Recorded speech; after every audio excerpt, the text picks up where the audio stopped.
Hello and welcome to this EM360 video.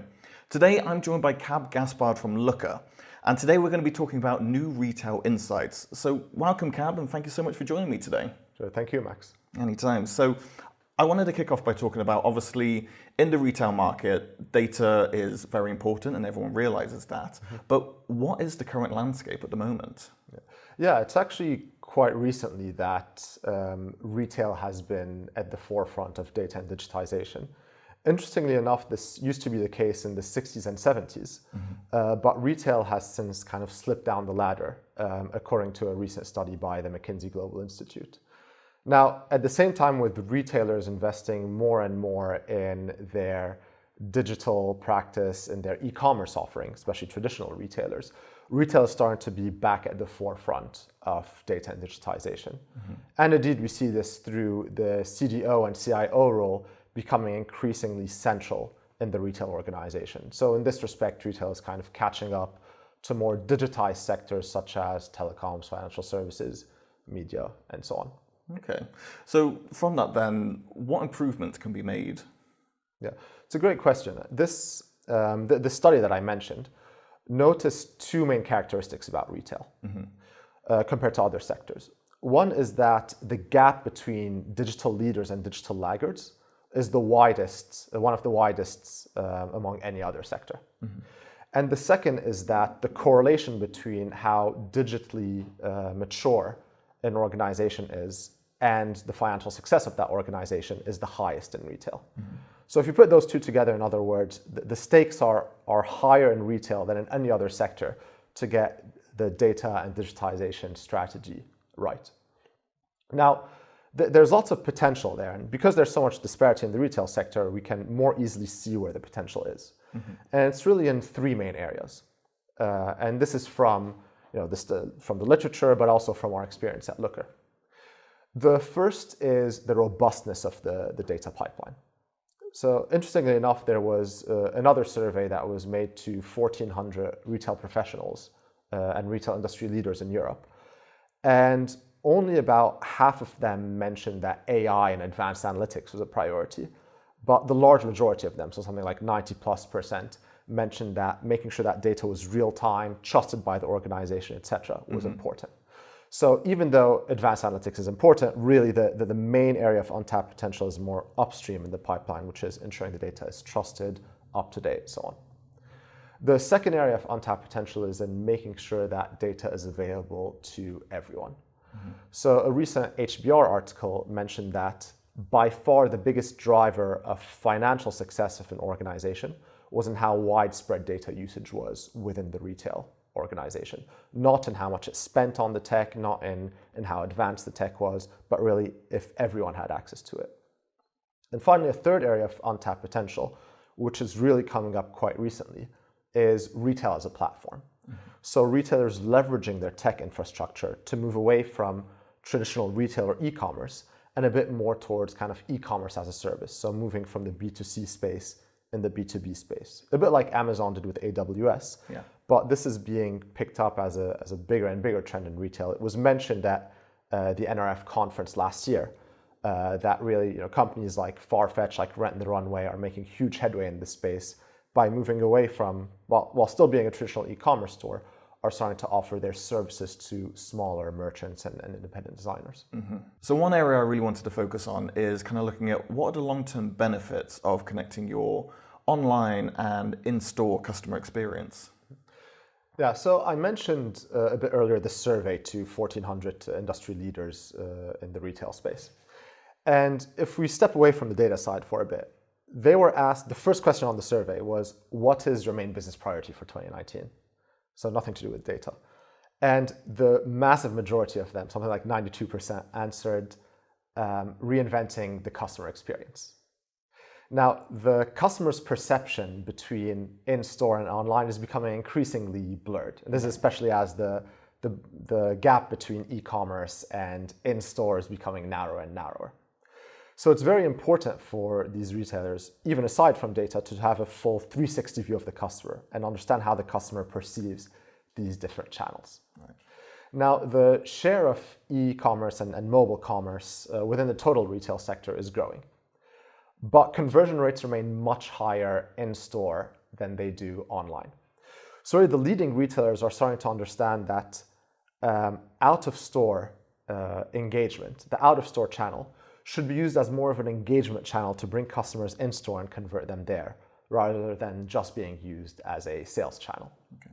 Burberry is at the forefront of this. So they were one of the first retailers to integrate social media in their in-store experience. And if you go to their store on Regent Street, you can check it out. It looks really cool.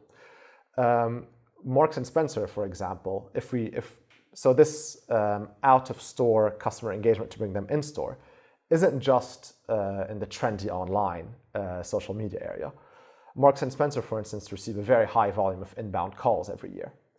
And by better analyzing the intent behind these inbound calls and focusing on the ones that relate to in-store visits, they were able to increase their total customer engagement rate by about 95%. Okay.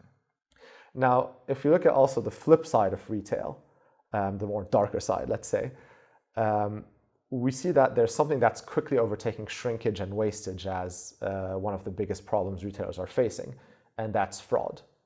So fraud in the last year has become about 2% of the total retail sector's revenue. And this has almost tripled in the past 4 years. So really becoming an increasing problem for retailers. And this is despite, by the way, retailers investing more and more in ways to prevent fraud. Now, this 2% comes from not only from online and mobile, but also from in-store. So retailers being able to understand to be able to track fraud across channels and identify problem customers or problem accounts is another way that retailers can really make a difference to their bottom line by having this full 360 view of the customer. From that aspect then, I think a lot of people will agree that it's not always easy to separate how your online presence affects the in-store sales. So why is that? And also from that standpoint, what can retailers do to kind of separate those two out? Yeah. So it's funny, but when I started out in the industry, the height of digital analytics was basically having an online counter on your web page that tells you had this many visitors this month. Now, obviously, digital analytics have evolved quite a bit since then. And with traditional retailers investing more and more in in-store trackers, so things like advanced footfall trackers, in-store beacons, in-warehouse telemetry, then the volume of data that these retailers are having access to, the volume and diversity of the data is increasing more and more each month almost. So really it's important for retailers to, when they're connecting the online and in-store experience, to start to think about not just what they can do with it, but to make sure that they can manage getting in these newer and newer data sources basically in a manageable way. Yeah. So if we think about, I mentioned before the importance of making sure that everyone in the organization has access to the data. Not just the business analysts, but really also the people in the shop floor and the warehouse and so on. An example of this is that a customer is twice as likely to buy in store if they're helped by a floor colleague. So of course, this shows that if we make data more available to a floor colleague, for instance, giving them instant recommendations on what they could recommend to a customer or which items go well together, then we can take that 2x multiplier and make it even higher. We also recently helped a large e-commerce player give instant insights to their in-warehouse staff so they can better anticipate demand based on sales that were being made online. Right, okay then. So as we're kind of wrapping up here then, have you got any more final thoughts on this subject as a whole? Yeah, sure. So I guess it's a quite well-known statistic in the IT computer science world that over the past 40 years, computing power has been increasing at an exponential rate. What's a bit less known is that data storage has also been increasing at an exponential rate, but faster than computing power. So this means that naturally, an analyst within a retailer has over the past 40 years had more data than they could reasonably derive insights from. And if we take the past 40 years as a baseline for the foreseeable future, this means that, and especially as these new data sources are becoming more and more plentiful, it means that there's going to be a data deluge in the retail organization that will naturally be, that we will never be able to fully convert into money. So really the name of the game is focusing on where it matters. So retail CIOs really should have two priorities. So while it's true that AI and ML, so artificial intelligence and machine learning, are indeed shaping the future of retail and will continue to do so, the priority for retail CIOs should be more upstream.